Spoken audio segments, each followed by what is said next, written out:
Welcome, one and all, to another riveting edition of Apostate University. Higher learning so that the apostate might be fully equipped for every good work. I am your professor, Fateful Slave, and, today, got some other really exciting information to go over with for you today. By the title, you're probably wondering what this date is. The date furthest away that the Jehovah's Witnesses could use as another Armageddon prophecy.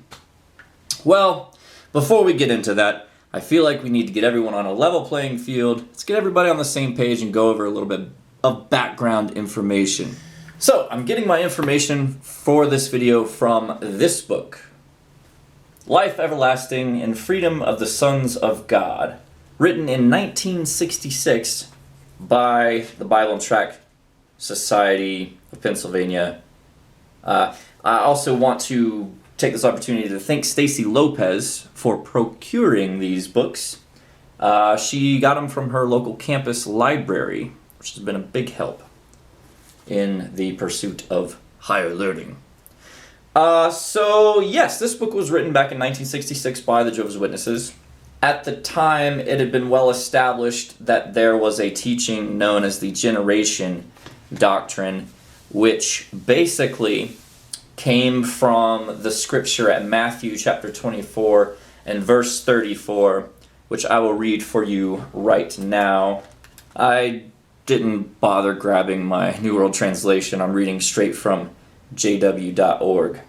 It says, "Truly I say to you that this generation will by no means pass away until all these things happen." Alright, so that's it. They took that scripture to be literal. For more interesting info on the generation teaching, go to jwfacts.com, because the Jehovah's Witnesses for a long time flip-flopped back and forth on what this scripture actually meant. But around the time this book was published in 1966, it was agreed upon that this generation referred to the people who were old enough to understand what was happening in 1914 during the First World War. So the people alive back then who were old enough to understand the enormity of what was happening, those people, it was stated time and time again, would not die. They would not all die off before Armageddon came. And okay, so wait a minute. Warned against apostates. Oh God, no. They are ravenous wolves. Stephen Lett. Apostasy. There's only one thing that can take down Stephen Lett, In the congregation. and that's a righteous fire.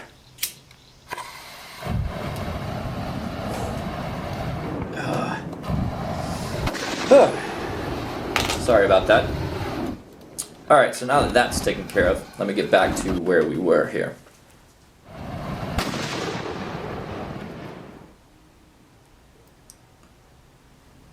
Okay, yeah, so the witnesses taught that the people alive during 1914 would not all die off before Armageddon came.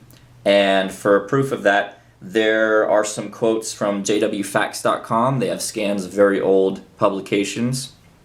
And the Watchtower 1968, which is only a few years after the printing of this book in 1966, it had to say this: "Some of the generation that discerned the beginning of the time of the end in 1914 will still be alive on earth to witness the end of this present wicked system of things at the Battle of Armageddon." That's Watchtower 1968, May 1st. Jesus was obviously speaking about those who were old enough to witness with understanding what took place when the last days began. Even if we presume that youngsters 15 years of age would be perceptive enough to realize the import of what happened in 1914, it would still make the youngest of this generation nearly 70 years old today, back in 1968.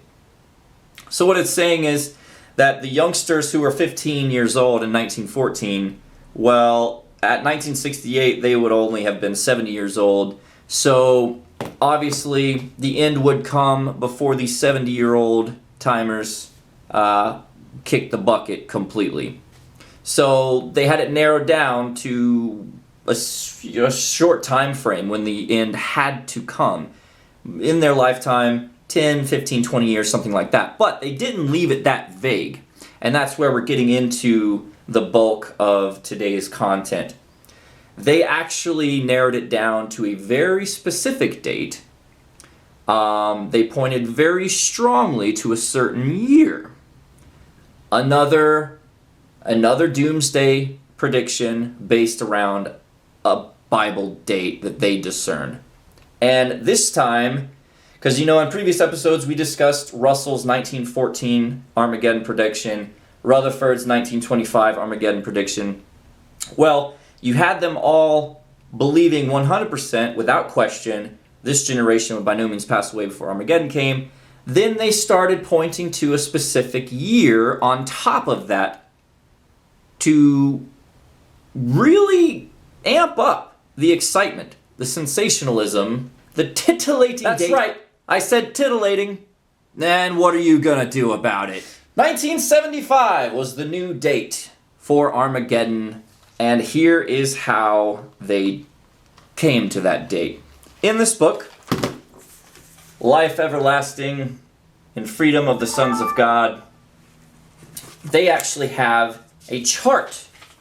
It's very fascinating stuff, but they actually have a chart of important biblical dates going all the way back to 4026 BCE. Chart of significant dates from man's creation.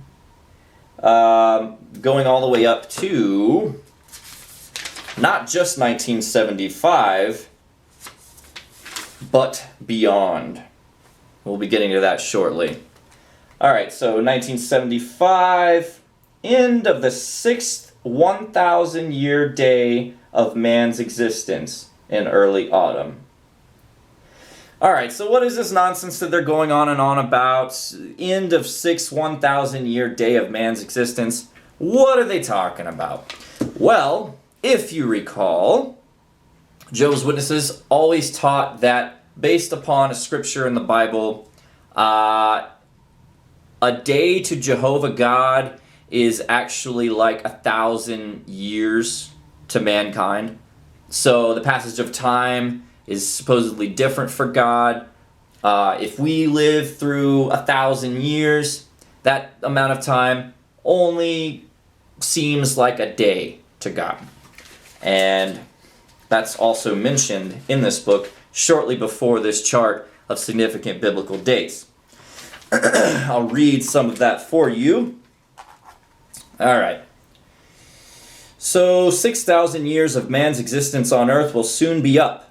Yes, within this generation, Jehovah God is timeless, as it is written in Psalms 90, verses 1 and verses 2. O Jehovah, you yourself have proved to be a real dwelling for us during generation after generation. Before the mountains themselves were born, or you proceeded to bring forth as labor plains, blah, blah, blah, blah, blah. Verses go on to say, you make mortal man go back to crushed matter, and you say, go back, you sons of men, for 1,000 years are in your eyes, but as yesterday, when it is past, and as a watch during the night. So blah, blah, blah, blah, blah, blah, blah, blah, blah.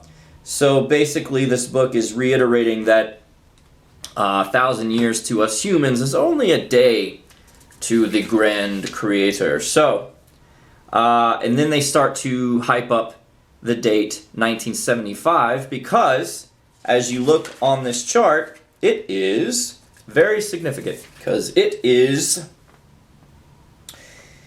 the end of the 6th 1,000-year day of man's existence. So, according to this book, 1975 would mark the end of the 6th day of God since man has existed here on earth.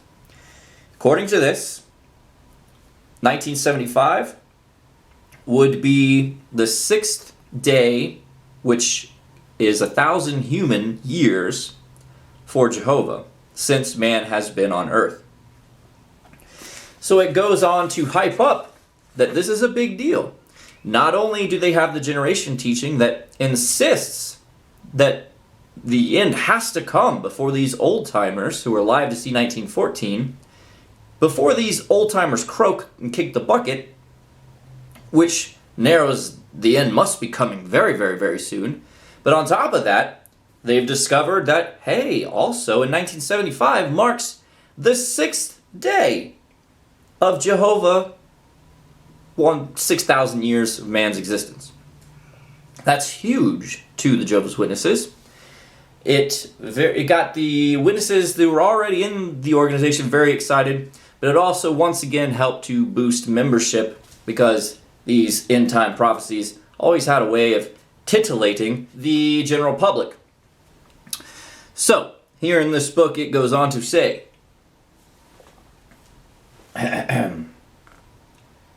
how appropriate it would be for Jehovah God to make of this coming 7th period of 1,000 years a Sabbath period of rest and release. And what it's saying there, Jehovah's Witness doctrine had already also established that after Armageddon there would be 1,000 years of kind of limbo period on earth where people are being resurrected and whatnot and so forth, and earth would be slowly restored to paradisiac conditions, which, by the way, I wrote a fictional story about all of that in my book, The Turning Sword. Available on Amazon, paper and Kindle. Anyways, so, where was I? Yes, well, so, they already had that teaching as well, that after Armageddon there would be 1,000 years of sort of this weird limbo time period. Well, what he's saying here is that how fitting would it be if the 7th day, which would start after, I guess, 1975, would be 1,000 years of humankind existence having a Sabbath, rest and release. The Sabbath would be 1,000 years for us, but only a day to God. It would be a rest day, a Sabbath day for God. He had to deal with humans these 6 days. Boy, what a hassle. Now, after 1975, he gets to chillax after he's wiped out the current institutions of the world. Blah, blah, blah. I digress. Let's go back here. How appropriate it would be for Jehovah God to make of this coming 7th period of 1,000 years a Sabbath period of rest and release, a great Jubilee Sabbath for the proclaiming of liberty throughout the earth to all its inhabitants. This would be most timely for mankind. It would also be most fitting on God's part. For remember, mankind has yet ahead of it what the last book of the Holy Bible speaks of as the reign of Jesus Christ over earth for 1,000 years, the millennial reign of Christ. Prophetically, Jesus Christ, when on earth, 19 centuries ago, said concerning himself, "For Lord of the Sabbath is what the Son of Man is." It would not be by mere chance or accident, but would be according to the loving purpose of Jehovah God for the reign of Jesus Christ, the Lord of the Sabbath, to run parallel with the 7th millennium of man's existence. Very strong wording there. I like how these mere humans, these mere Bible students, are insinuating what would be the most fitting for God to do concerning when the end of the world should happen. Hint, hint, God, this is your time. Now's the time, according to us. This is what makes sense, according to us. You better do it. Very strong. Well, unfortunately for them, 1975 came and went without incident. Now we're getting into the title of this episode. What is the furthest date that the Jehovah's Witnesses could use as being biblically important to point to as a new doom and gloom Armageddon date? Well, if you look here at this chart, this 1975 end of 1,000 year day of man's existence was not where it stops. No, in fact, there is one date after this. And here we go. You better buckle up, little ponies, because it's a doozy. After that, we see on the chart the year 2975, which is the end of the 7th 1,000-year day of man's existence. So, if 1975 was a bust, well, 1,000 years later, there's still a chance something interesting will happen, biblically speaking, in the year 2975. Whew! Well, there you have it, folks. Yeah, sure, 1914 was a bust, 1925 didn't pan out, and 1975 was a huge letdown.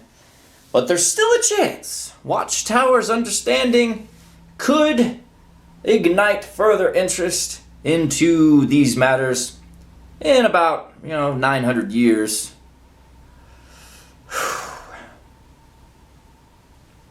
Let's hope not. Let's hope this little gem, this little mention about that date, 900 years from now or whatever, stays buried and it doesn't reignite a new, invigorated following for the Jehovah's Witness cult.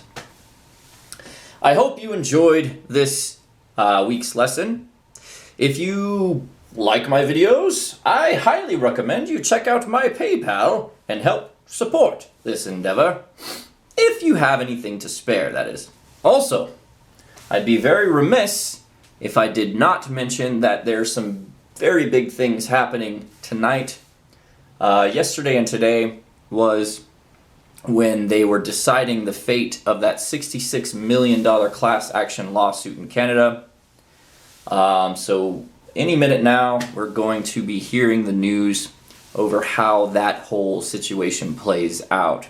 I know Becca, Spoon-Fed No More, is keeping a close eye on it up there in Canada, and we will be hearing shortly how that pans out.